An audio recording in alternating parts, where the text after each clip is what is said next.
My name is Dane Wigington. I'm the lead researcher in administration for a website called geoengineeringwatch.org. The purpose of our site is to educate people on the subject of geoengineering, something that too few know about and something that literally holds life on the planet in balance. Geoengineering is weather modification on a global scale.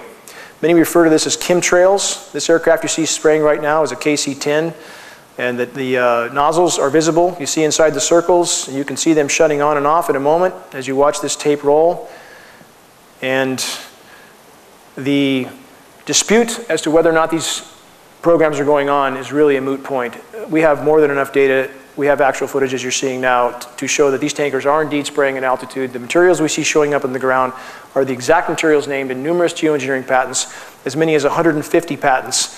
So at this point, the notion that these programs are not going on is simply denial.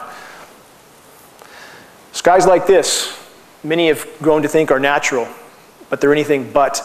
And we've seen this for so long now, and it's been ramped up at such a steady pace that people have simply become used to skies like this. Anybody who thinks grid patterns like this are natural should recheck their reality. This is anything but natural. We seldom see blue skies anymore. Skies like this have all too often become the norm. Unfortunately, most people don't even look up. I think at times you could start the sky on fire, nobody would notice. More grid patterns. I mean, these are very symmetrical patterns. It's exactly what geoengineering patents call for: solar obscuration, to block the sun with toxic metal particulates. And unfortunately, with geoengineers, they don't seem to take the consequences into account. The planet is like a giant physics lab for them, and they seem to not be able to look outside that bubble. These are what many of our fir trees look like in the forest now. And in fact, as one of our audience brought in, the fir trees have gone to cone, as you see here, which means they're in a stress response. They think they're going to die. They're trying to preserve their DNA. This is halos around the sun. We see often as the atmosphere is filled with particulates. It's important to understand, just because you don't see trails from horizon to horizon does not mean you're not breathing particulates. We seldom see blue skies anymore. They're a silvery white color, especially in the mornings or the afternoons. If you look to the east or to the west, and you block the sun with something, you can see the air is very silvery white. This is indicative of an atmosphere saturated with particulates. These particulates create drought.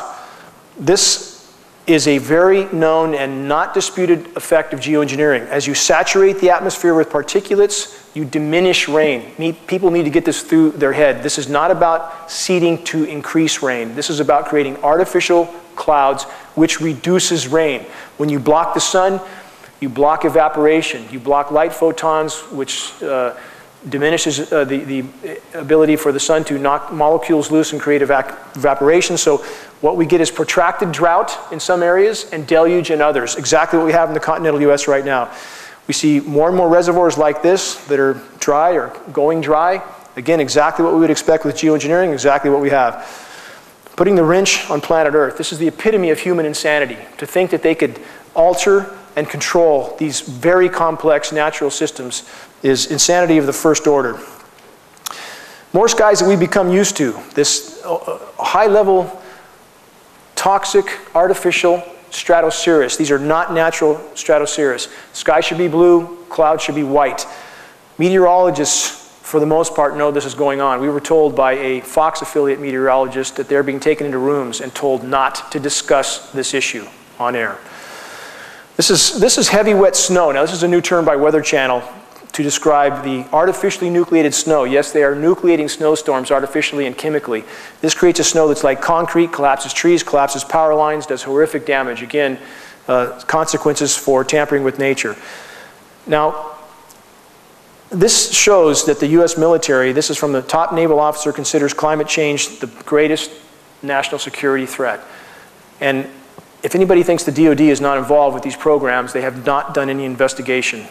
Bottom line is the data is there for anybody who wants to look. Another document, Solar Radiation Management Governance Initiative. Documents like this abound for anybody who takes the time to look. This discusses the international governance of solar geoengineering amongst the elites. Not that we would have any choice of who dumps whatever into our skies or controls our weather, because we're not a part of the equation. This is amongst the government elites to discuss how they will control our weather. Geoengineering governance. Another such document, discussion from the global elite as to how they will control our weather. No say for us. Full spectrum dominance. This is a military term for a desired objective to control all aspects strategically, including the weather. The weather is known as a force multiplier with the US military. Geoengineering, governance, and technology. This document was from January 2nd of this year. It's 40 pages long, can be found online, can be found on our site, outlines the full governance proposals for geoengineering, because of course when you mess with part of the system, you mess with the entire system. And again, the global power structure is discussing this amongst themselves. The public does not have any input to this equation. Weather as a force multiplier, term I mentioned a minute ago, owning the weather in 2025. This is a stated US military objective to own the weather in 2025. And I do not mean to imply that the US military is the only player in this game.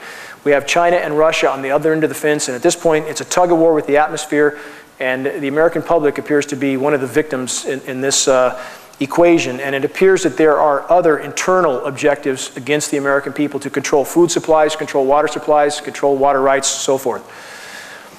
Now, as I said before the start of this show, semantics are very, very important. The terminology you use to convince people of this issue being valid is important. If you Google chemtrail, you find conspiracy theory, first thing that comes up, massive Wikipedia definition, and they guard this definition very carefully, by the way. I've had scientists who have contacted me who have tried to alter this definition and point out that this is a layman's term for geoengineering. Within 5 minutes, it's changed back. They watch this definition like a hawk. Again, anybody who thinks this is commercial traffic may be confused about where they're going. They should think again. I mean, this has nothing to do with commercial traffic.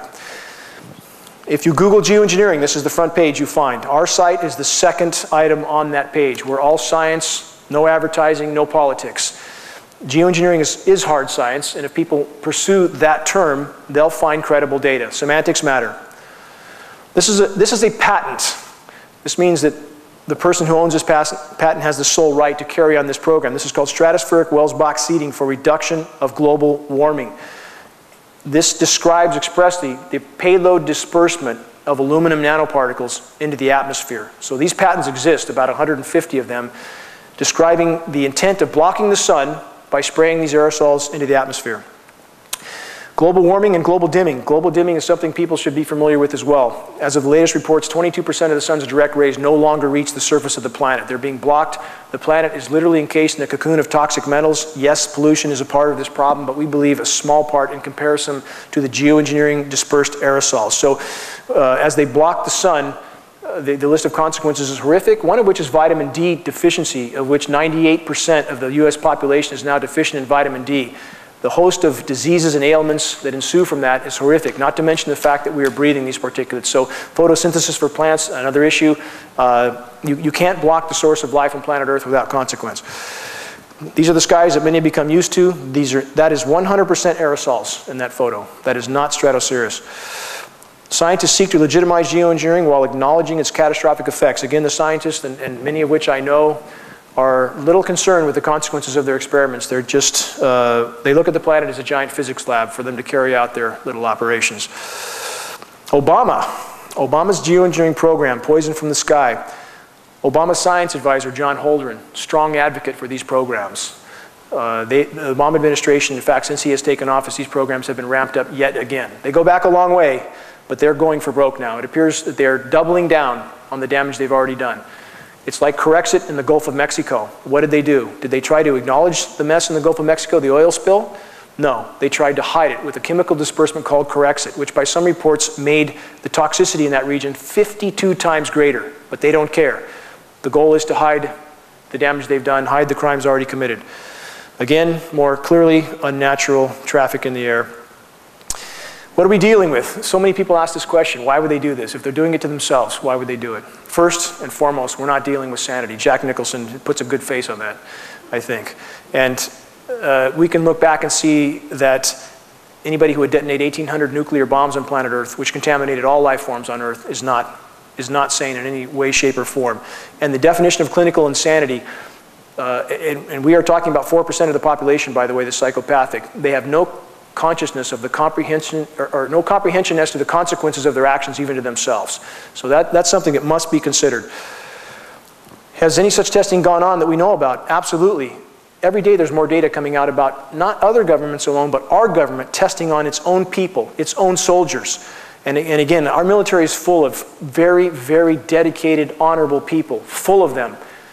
But there are scientists and there are some in power that use such dedicated and honorable people as pawns in this equation. This is one such test. Deadly chemical sprays on American cities. This is well documented. People can find any of this data online. Insane nuclear explosions. Again, sane people don't blow off 1,800 nuclear bombs. I think we know they work after maybe a few dozen.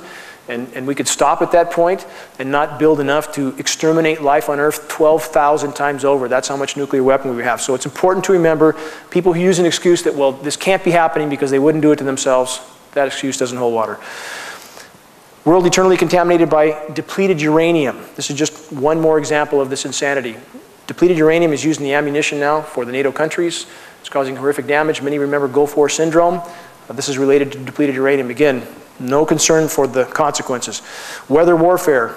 This is going on right now. We appear to have China and Russia on one side of the fence, the NATO countries on the other. The atmosphere has become a battlefield, a very covert battlefield with all life on Earth at stake. Mechanics, airline executives, and doctors talk about Project Cloverleaf. Many ask, are there just military tankers in these programs, or is there commercial aircraft? In fact, with GPS tracking, commercial aircraft have been identified from the ground, leaving particulate trails. And Project Cloverleaf appears to be the outline for this. It makes sense. It's a way of artificially stimulating the economy, keeping non-profitable airlines in the air and flying. We don't implicate pilots, airline personnel at all in this, in the sense that these programs, based on the patents for powder contrail generators and so forth, part of the spraying apparatus, automated. We don't believe pilots have anything to do with the actual operation of these systems. Blue skies as they used to look, as they should look. Skies again as they look now. Important that people start to look up. Our atmosphere is as thin as a layer of paint on a basketball. It doesn't take that much to damage it. No atmosphere, no life.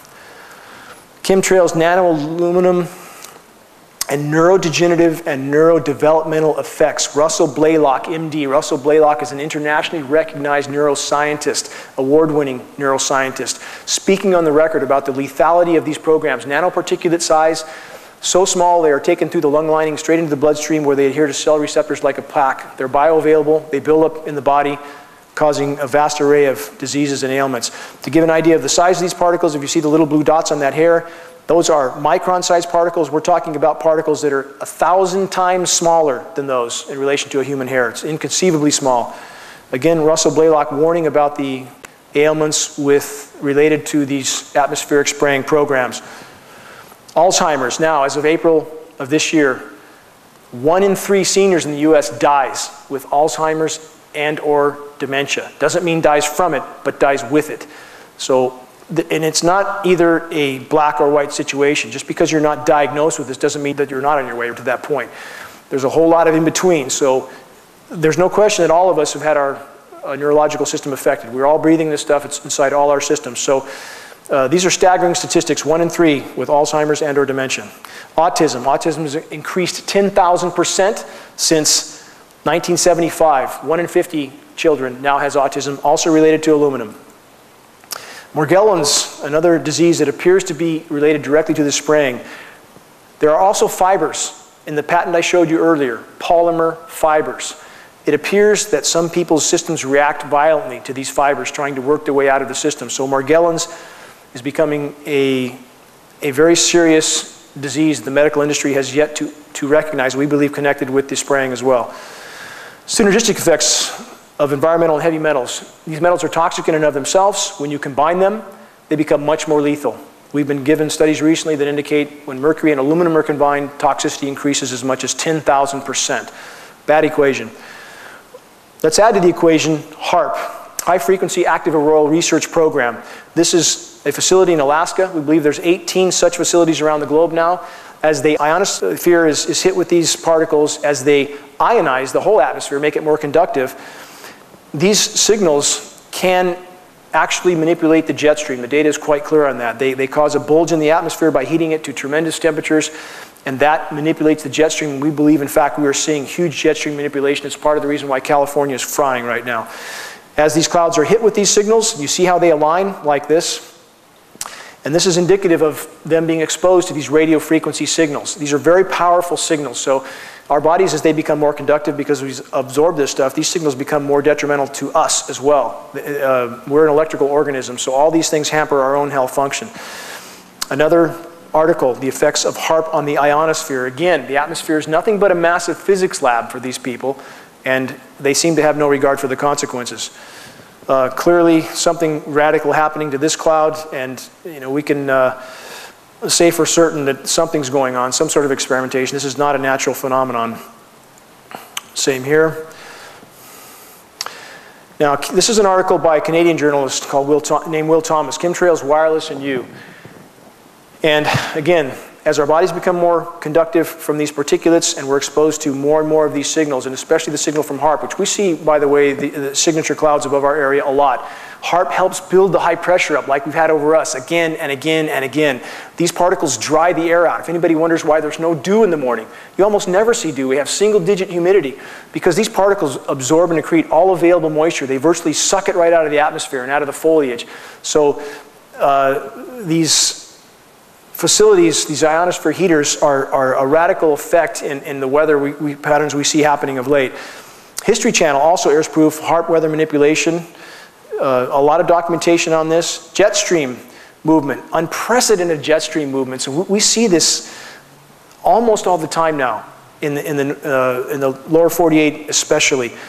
And this appears to be connected to, for example, what they might be trying to do in the Arctic could be affecting us horrifically here, because the jet stream, as it moves across us, it's part of that long-term manipulation that I believe right now this is why we're frying at this point, because there are some very profound things happening in the Arctic, and we appear to be one of the regions that gets thrown under the bus for the manipulation of things they're trying to do to accomplish what they're trying to accomplish in the Arctic. So again, this is a very complex equation, and when you affect something upstream, it affects everything downstream.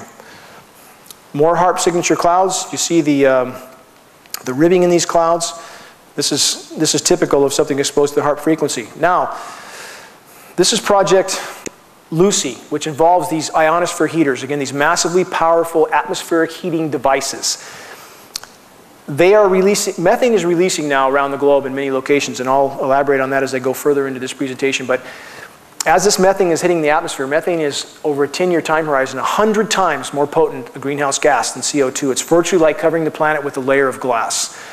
Now, their latest proposal, as the experiment gets worse and worse, as they play weather whack-a-mole, they're now, we believe they're already at this program, to use the ionosphere heaters to nuke the atmosphere in a desperate attempt to try to degrade the methane that is already one of the consequences of the programs they've already been at for 60 years. So the equation just gets worse and worse. And we believe, by the way, they have been at this for about 60 years. We have documents on geoengineeringwatch.org from the NASA archives that show weather modification activity in the US back to the mid-40s.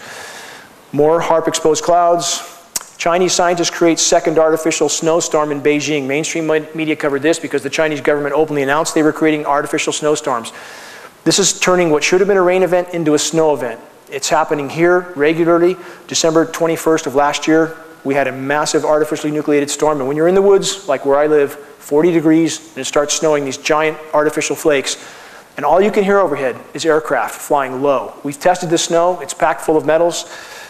And this is causing horrific damage to the trees and the foliage. This is ozone hole from the Arctic. You see 1984, where you don't have any blues. 1997, lots of blues. This also is a part of the geoengineering program consequences. As they saturate the atmosphere with these particulates, it causes ozone damage. The science is extremely clear on that. Many have felt how hot the sun feels on their face. If you drive through parking lots in Costco, Walmart, or around Reading, you'll see the south-southwest sides of the trees literally burnt off. This is not natural, and this ozone hole is expanding. They're trying desperately to hide it. Unprecedented ozone hole opens up over Canadian Arctic. More documentation on the ozone problem. Recent changes to Gulf Stream causing widespread gas hydrate destabilization. This is methane hydrates, which are releasing from the seafloor as we speak in multiple places around the globe. As geoengineering has altered the weather patterns, it's altered the rain cycles, it's altered again, as the wind patterns are altered, the ocean currents are altered. That appears to be a causal factor, a major causal factor in triggering methane hydrate release. More wind, more storms. We're seeing that now around the globe. Arctic Methane Emergency Group. Planetary catastrophe is inevitable. This is from a group of scientists in the Arctic right now. And again, one must always sift the baby from the bathwater. And I've met some of these scientists. And although they are correct that the methane is a global game-changing event and a planetary catastrophe, what do these guys propose? That we geoengineer. As if it hasn't been going on for 60 years already. Now, either these people live in a hole or they're lying their butts off. So if this is an attempt to legitimize geoengineering, we don't know for other reasons or aspects, but we know enough about geoengineering to know at this point it is a cure, quote, cure, that is far worse than the disease. The planet has not been allowed to respond. Now, this is another attempt that should show the depth of this issue. White House, this is only 3 weeks old. White House warned on imminent Arctic ice death spiral. We will probably have an ice-free Arctic this year. Many people need to understand this is not about Al Gore. It's not about carbon credits. I do not like Al Gore or his carbon credit scams. But the bottom line is geoengineering has decimated our planet's climate. As the ice disappears, that heats the Arctic Ocean. That releases more methane, more heating, very vicious downward cycle. White House trying desperately to hide this at this point. I don't think they can hide it much longer. This is methane coming from the seafloor. It's burning a hole in the ice. We're seeing this around the globe. This is more methane charts as you go from the left end of this chart where you see it's not so dark of colors. This is, I think, in 2008 to 2013. You see much more red. The atmosphere is indeed filling with methane right now. That's like covering the planet with a layer of glass. It is happening. If the planet's not allowed to respond on its own, they are literally blocking the rain, especially from Northern California and the Pacific Northwest. They are blanket spraying the Eastern Pacific. We have the satellite photos to prove it. That shuts off the hydrological cycle. We fry. So again, these guys they're like kids in a sandbox. They're like crazy kids in a sandbox that just want to conduct their experiments till there's nothing left. More methane. Again, the darker colors you see on the right, this is from 2008 to 2011. Much more methane saturation in the atmosphere. As one of the members of the audience brought up, as methane releases from the seafloor, it aerates the water like a bottle of champagne. Ships have no buoyancy. This is in fact what we've seen for many decades in the Bermuda Triangle. As ships go to the bottom fully intact, this is methane fields releasing. But now the fields releasing, for example, in the East Siberian Shelf of the Arctic, are massive in size compared to what's been releasing. And I don't think they can hide this release much longer. And this hopefully will help expose the geoengineering programs. Methane bubbles could sink ships, as we've already discussed. Rising Arctic Ocean temperatures cause gas hydrate destabilization. Yet more documentation from the geophysical research letters. Would an Arctic methane release spell the end of human life on Earth? Yes, it could, and it may. And I'm not trying to strip hope out of this equation. If we could stop geoengineering and the planet could respond on its own, that is our best tack. We know from previous events, paleoclimatic events, from 55 million years ago is the most recent methane mass expulsion. It was a global mass extinction, 70% terrestrial extinction, 95% aquatic extinction. If enough of this methane releases, it's going to be game over. It's one more reason that the planet has to be allowed to respond on its own. These programs have to be stopped. What are climate change feedback loops? As I explained with methane already, this is one of these loops. As the planet is warmed from these programs are exacerbating the warming, no question. As the planet warms and the methane releases, it hits the atmosphere, traps heat. That causes more methane to release, more trapping of heat. This is called the feedback loop, and these feedback loops are triggered right now, and I believe the power structure is literally in a panic. They thought they could play God with the weather, with all of us as part of this experiment, and now they know that you don't get something for nothing in this equation. I believe they're in absolute panic trying to figure out how to put the genie back in the bottle, but it can't be done. What they can do is stop hampering the planet's ability to respond to these problems. This is temperatures, and again, you hear a lot of argument about this. Is the planet warming? Is it cooling? It's too political. This issue is too political. You know, Al Gore is such an incredible idiot that he has caused people to not look at the truth, and his hypocrisy, unbelievable hypocrisy, has really muddied the water. You take geoengineering out of the equation, and people wouldn't be scratching their heads about this. We had a snow event in Amarillo, Texas, May 1st of this year. It was 100 degrees on the ground on May 1st. It snowed on May 2nd.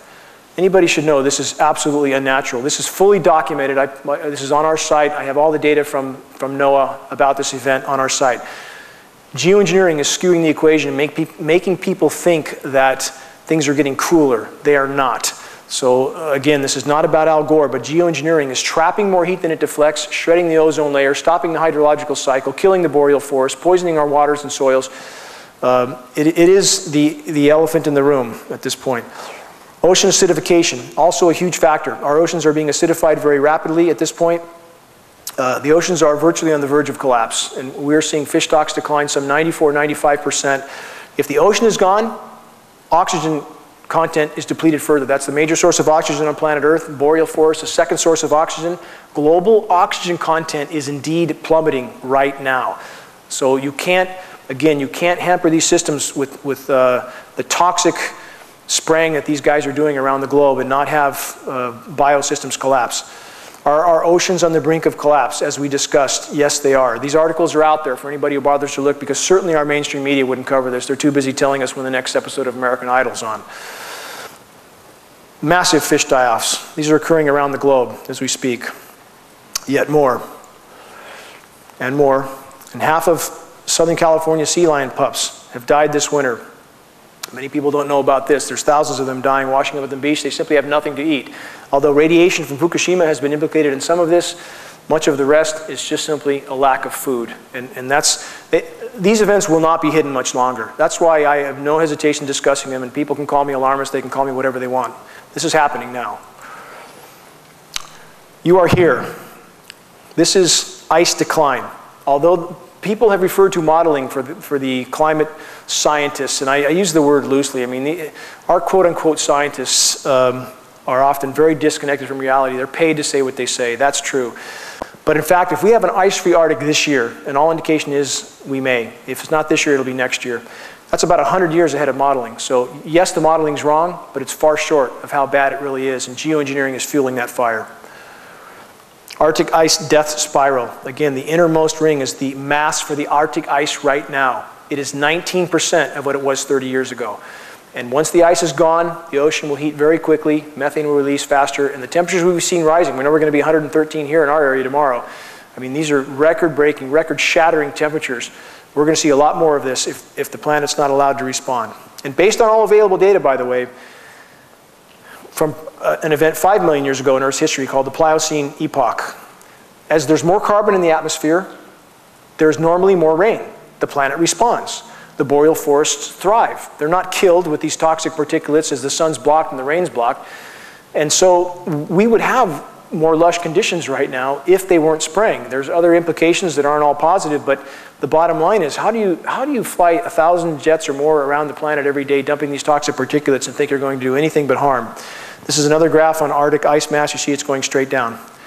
What the hell is happening to the Arctic sea ice? Geoengineering is happening, and it's making the situation worse by the day overall. They can, I want to stress this, geoengineering can and does create very significant short-term cooling events. It absolutely can and does. By the time you divert the jet stream, pump cold air south, artificially chemically ice nucleate, which is like throwing ice cubes into your swamp cooler, that's how you go from 100 degrees to snow in one day, as we saw in Amarillo, Texas. It can create these short-term cooling events, which are very confusing to people. How does it snow in June? Or they see these things on the news with the Weather Channel hypes up. But at the cost of a much worsened long-term warming. That's the price that's paid with geoengineering. New concerns about the climate change in the boreal forest. Our forests are dying. Latest report I saw from boreal forest in Alaska, 30% mortality. Anybody who says the trees are not dying, and some of our local biologists will say this, everything's fine, nothing's wrong. Drag them out in the forest and let them look at our trees. Manzanita's even dying. You ever try to kill a manzanita? It's dying everywhere. It's flashing out dead. 10-foot high plants are flashing out dead. They cannot take the bioavailable aluminum in the soil. They cannot take the increased UV. They've taken all they can handle, and now they're dying. Fir trees are dying everywhere, as I said, and I think this year will be absolutely cataclysmic. When you block the rain, those who moved here probably love the forest. When you block the rain and you alter photosynthesis and you load the soils with bioavailable aluminum, the trees begin to die. Now you coat them with an incendiary dust. These metals are an incendiary dust. Now let's add dry lightning. Because we've had diminished rainfall, we have a more conductive atmosphere, so we have more lightning now with less rain. Cataclysmic for the forest, and in fact, on forest fires, more dead trees, as we see here, What's killing the great forests of the American West? I just described that. Many people don't even know our forests are in sharp decline. They're in very, very sharp decline. And I think this year may be cataclysmic as far as the fires go. To reiterate how much metal's in our soils, this is a graph that, as it escalates toward the right, this is the amount of toxic heavy metals in our rivers and lakes adding up over the last 20 or so years. It's adding up exponentially, and it's the big elephant in the room. People ask, well, why aren't the agencies discussing this? Why isn't EPA screaming their lungs off about this? Because the system's been rigged for them not to. I've been in high-level EPA meetings in Sacramento. 5 top EPA people, arranged by a congressional rep, told in my face, the system's rigged. They're mandated to test for combustion particulates only. They don't care what else is in their samples. It goes out the window. They quit testing for aluminum in the water in 2002. Now the runoff test with Fish and Game, which I communicated with 2 weeks ago, has made it clear that although they have to test for 130 elements, and anybody who puts runoff into the systems, guess what? They don't have to test for aluminum anymore. The system is rigged not to show these particulates. Who else profits from this? Chemtrail's and Monsanto's new aluminum resistance gene. We have the disaster capitalist. Monsanto is now going to save the day, apparently, with their drought-resistant, aluminum-resistant seeds. If you talk to people in Shasta County or anywhere around the country, most of them will say they're having great difficulty growing anything. The soils have been sterilized, fungus is taking over. It's just like in the human body. When you kill all the good microbes, funguses take over. Same is happening in the environment right now. Geoengineers pulled off toxic cool down. This is another article reiterating what I mentioned earlier. This is why this issue is so confusing for people when they have a very cold event somewhere and people think, well, gee, you know, nothing's wrong with the climate. You take geoengineering out of the equation, it'll be quite clear to all of us how much damage they have done to the climate. Protracted drought everywhere. Africa appears to be one area where a lot of experimentation has gone on over a lot of years. And now there's US boots on the ground in 150 countries around the globe. And it appears to us, who have examined this issue in earnest, that countries are droughted out and literally brought to their knees. And then they allow a US presence in those countries, and it appears to be related to resources. So we can't prove this. No, we can't prove this. It's like the 50-year chain smoker who dies of cancer, lung cancer. You can't prove that the smoking killed him. But we can say the dots damn sure connect, and it appears geoengineering is being used as a weapon around the globe right now, not just by us. I don't mean to just implicate the US. We believe Russia and China actively involved as well.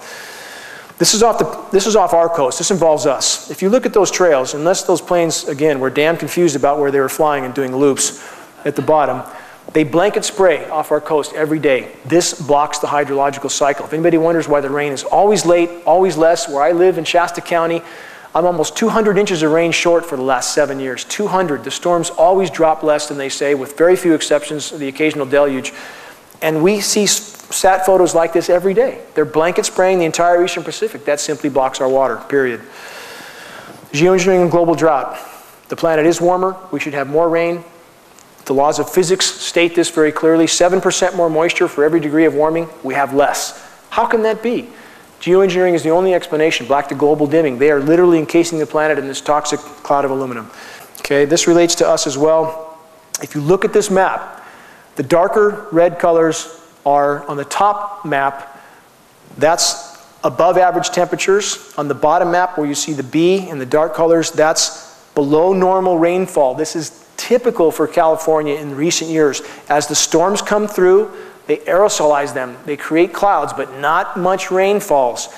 So we have actually cooler zones during much of the time along the western coast, not lately. The experimentation appears to change, and we have below normal rainfall. And that's because as they aerosolize those clouds, they migrate that moisture, okay? It doesn't fall on us. It migrates somewhere else. And let's see what we see happening with that. The US Drought Monitor. So what do we see? And this map's a little dated, but the current map is almost the same. We see a line from north to south about in the center part of the country. On one side of that line, you have extreme drought. The other side, you have extreme flooding. And this is exactly what we'd expect with geoengineering. It causes drought and deluge. You migrate water from one place to another in a very haphazard way. You throw the whole system out of balance. And this is what we have now. And if we continue on this track, this is what the North State will look like, along with much of the rest of the western US. High stakes fight over water rights. I think we've seen this before. You create the disaster and you use that as the premise by which you acquire rights, right? We've seen that before, even with the Patriot Act and things like that. Water rights are being very actively pursued by the federal government around the western US, and we believe this is a part of this equation. This is a multi-layered onion. I'm not trying to pin it on just this or that, but there appears to be many things that they are trying to accomplish and putting life on Earth at risk in the process. Chemtrails have increased electrical conductivity in the atmosphere from 3 to 20 times. This is increasing lightning, as we stated. We see a lot more lightning, a lot less rain now, a lot more fires. Inside insurance, lightning strikes on the increase. Climate Emergency Institute. This regards atmospheric oxygen. As you see the bottom of the graph as it heads toward the right, that indicates rapidly depleting global oxygen content. No oxygen, no life on Earth. I think we all are clear on this, and it is decreasing rapidly. When you acidify the oceans from the methane release, when you poison the boreal forests and you burn the boreal forests, the Earth's oxygen-making capacity is greatly diminished. And the less oxygen we have, the more physical ailments we'll have, period.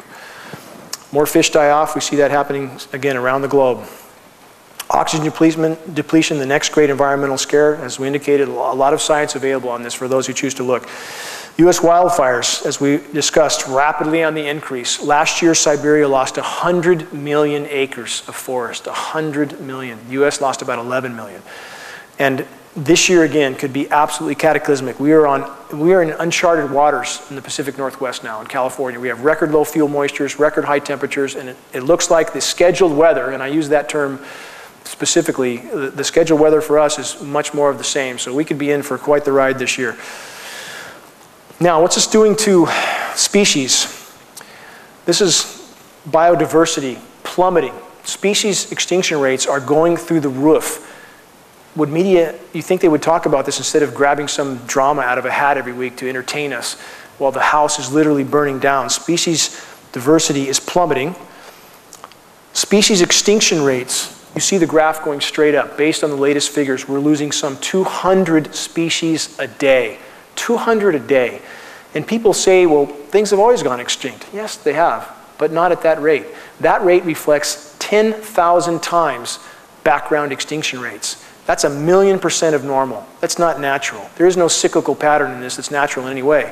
It's about as natural as saying people die. You know, that's natural too, but you put a gun to somebody's head and pull the trigger, they're going to die a lot sooner. Geoengineering is the single greatest environmentally destructive factor on the planet Earth right now, period. But they're simply too heavily invested to turn back. They'll do everything to hide it, we believe, but if we could simply bring it to light, I believe those participating would cease. The Earth's sixth great mass extinction is occurring as you read this, get more documentation.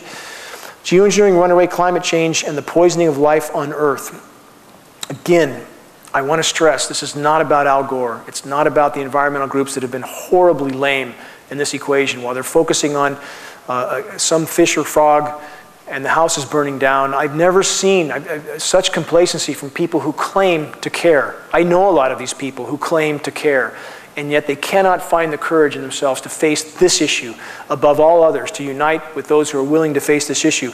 So we now, in fact, I believe, based on all available data, face a scenario of a runaway greenhouse effect. If they continue to spray, they continue to shred the ozone, they continue to poison the boreal forest, they continue to alter the wind and water currents, and people who live around here must know that the weather patterns are horribly different. Even when I moved here in 2000, when the storm came in, you could see the cyclonic rotation coming in, the wind blew, the clouds were overhead. You didn't have this melted together sky, this featureless sky with very little wind. The rain comes less, it drizzles here and drizzled there. They have radically skewed our weather equation. If they continue to do this, we will face what's called a runaway greenhouse effect. I'll elaborate on that in a minute. One of the players involved, Raytheon.